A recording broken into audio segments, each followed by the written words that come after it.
Harga saham Unilever dari tahun 2018 sampai sekarang sudah turun sebanyak 58%. Pertanyaannya, apakah masih akan turun dan masih akan turun sebanyak apa? Simak videonya sampai habis ya. Pertama-tama saya akan menjawab pertanyaan yang sering ditanyakan orang. Unilever kan perusahaan bagus, kenapa sahamnya bisa turun terus? Apakah ini permainan bandar? Atau Unilever ternyata perusahaan jelek? Mari kita lihat datanya. Untuk yang tidak mengikuti saham Unilever sejak dulu, mungkin tidak tahu kalau dulu 5-10 tahun ke belakang, Unilever disebut-sebut sebagai saham blue chip yang pasti naik dan tidak mungkin rugi. Nyatanya dulu memang demikian. Kalau kalian investasi di saham Unilever dari tahun 2005, maka di tahun 2017, investasi kalian sudah jadi 13 kali lipat. Investasi 1 juta sudah menjadi 13 juta. Ini belum memperhitungkan dividen yang kalian dapatkan. Bahkan di tahun 2017, PE ratio Unilever sempat menyentuh 60 kali. Ini angka yang sangat tinggi. Bahkan untuk perusahaan yang masih bertumbuh, ini adalah valuasi yang sangat-sangat mahal. Tentu saja valuasi super mahal menuntut kinerja super bagus juga. Maka saat penjualan dari tahun ke tahun cenderung stagnan dan laba bersih Unilever bukannya bertumbuh malahan menurun, investor tentu mulai melepas saham Unilevernya dan memicu turunnya harga Unilever secara drastis. Lalu bagaimana dengan harga Unilever sekarang? Sudah turun cukup banyak. Apakah sekarang sudah harga wajar atau masih akan turun lagi? Sampai harga berapa? Sekarang ini Unilever divaluasi di angka PE atau Price to Earning Ratio 29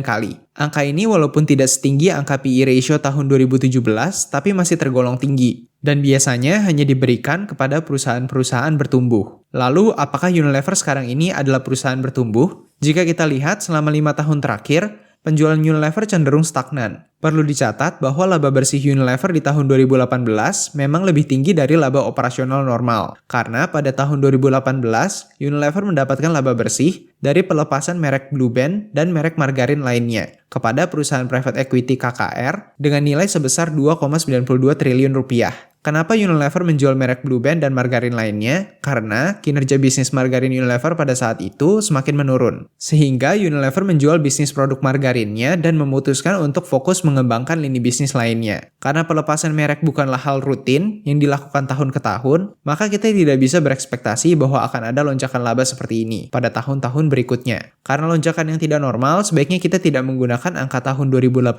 sebagai baseline kinerja. Maka anggap saja angka tahun 2018 tidak bisa kita gunakan dan lihat tahun berikutnya. Tapi ternyata walaupun kita lihat angka dari tahun 2019 ke tahun 2022, ternyata laba bersih Unilever tetap menurun dari tahun ke tahun. Dan dari sisi investor, tentu hal ini merupakan berita yang buruk. Perusahaan Unilever yang divaluasi seperti perusahaan bertumbuh, bukannya bertumbuh malahan menyusut. Jadi apakah harga saham Unilever akan turun lagi? Tentu akan tergantung dari kinerja di masa depan. Jika Unilever tiba-tiba bertumbuh cepat dan konsisten di tahun-tahun ke depan, mungkin saja Unilever harganya akan kembali naik. Tapi apakah mungkin Unilever yang selama ini pertumbuhannya stagnan, bahkan menurun, tiba-tiba bertumbuh secara cepat? Mari kita lihat sama-sama. Strategi Unilever sampai tahun 2025 difokuskan pada 5 hal utama. Pertama, strengthen and unlock the core. Artinya, Unilever akan memperkuat brand-brand utama mereka, yaitu beberapa brand besar yang menyumbang sebagian besar penjualan Unilever. Kedua, playful portfolio. Memperkaya portfolio brand dengan menawarkan produk untuk konsumen segmen premium dan produk untuk konsumen segmen menengah ke bawah.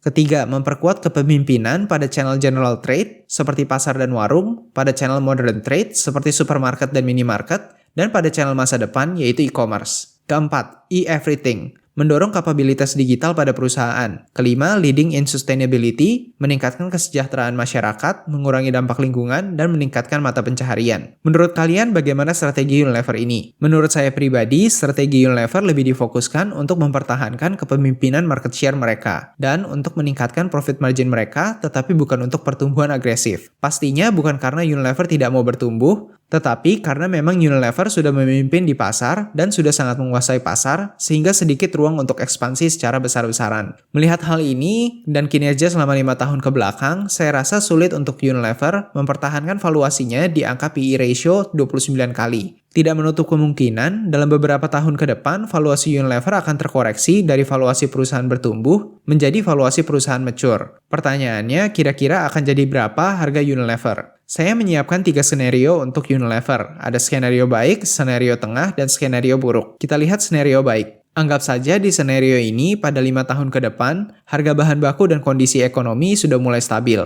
sehingga Unilever bisa meningkatkan profit marginnya menjadi seperti sebelum pandemi dan perang terjadi, yaitu seperti pada tahun 2019 dengan angka 17%. Kemudian kita anggap saja pada tahun 2023 dan 5 tahun ke depan, penjualan Unilever bisa bertumbuh sesuai dengan pertumbuhan GDP yaitu sekitar 5%, sambil mempertahankan profit margin yang sama yaitu 17%. Maka ini angka perkiraan earning per share Unilever dari tahun 2023 sampai 2027. Karena pada skenario ini Unilever tetap bisa bertumbuh, walaupun tidak pesat, maka pasar merasa optimis dan memberikan valuasi PE kepada Unilever sebesar 25 kali. Jika melihat perhitungan di skenario ini, di jangka panjang harga saham Unilever akan kembali naik, walaupun mungkin tidak akan kembali ke harga all-time high-nya. Skenario kedua, senario tengah. Anggap saja pada tahun 2023 profit margin Unilever akan kembali ke profit margin tahun 2019.